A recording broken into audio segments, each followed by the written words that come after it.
હું અનિલભાઈ ધનજીભાઈ રામોલિયા, ગામ લીંબુડા. ઊંડ એક ડેમ નીચેનો ફલા સેક્શનનો વિસ્તારના ખેડૂતો અમે 10 ગામના રજૂઆત કરવા આવેલા.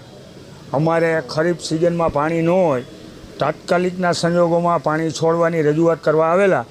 રજૂઆતમાં અમને થોડો ઘણો ગોળ જવાબ મળેલો, હજી સંતોષકારક જવાબ નથી.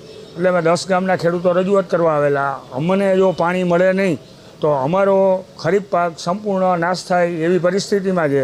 અને અમારે આવતી કેનાલ ઊંડ એક ડેમ પૂરો ભરાયેલો છે, એમાં અમને ગોળ જવાબ મળે છે કે જામનગરને પાણી રાખવાનું છે, જામનગરનું સંપૂર્ણ પાણી એકસ્ટ્રા રાખવાનું છે. પણ અમારી રજૂઆત છે આ ખેડૂતોનો ડેમ છે, ખેડૂતોનું પાણી છે, ખેડૂતોના હકનું પાણી તાત્કાલિકમાં છોડે અને ખેડૂતનો પાક બચાવે એવી અમારી સાહેબશ્રીને રજૂઆત હતી અને અમને ગોળ જવાબ મળેલો છે.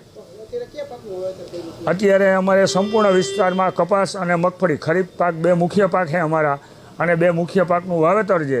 અને પાણી વાકે દરેક પાક અત્યારે મૂરઝાવાની પરિસ્થિતિમાં છે. પ્રવીણભાઈ મારવણિયા, લીંબુડા. અમારા વિસ્તારમાં લીંબુડા, વાવડી, નેસડા, હરિયાણા, સોયર, નથુડા વગેરે ગામોમાં અત્યારે હાલ પૂરતો વરસાદની અછત હોવાને કારણે અમે અત્યારે ઊંડ એકની સિંચાઈ કચેરી આવીએ છીએ. અમે અમારી રજૂઆત કરેલી છે કે અમને તાત્કાલિક અઠવાડિયામાં પાણી આપો, નકર અમારો દરિયાકાંઠાનો છેવાડાનો વિસ્તાર, અમને પાણી નહીં મળે તો અમારો પાક ફેલ થશે.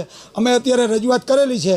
તો અમને રજૂઆતમાં અત્યારે મેડમે અમને હકારાત્મક પ્રતિસાદ આપ્યો છે, પણ છતાંય અમને જો તાત્કાલિક પાણી નહીં મળે તો અમારું એવું માનવું છે તો અમારો પાક નિષ્ફળ જશે.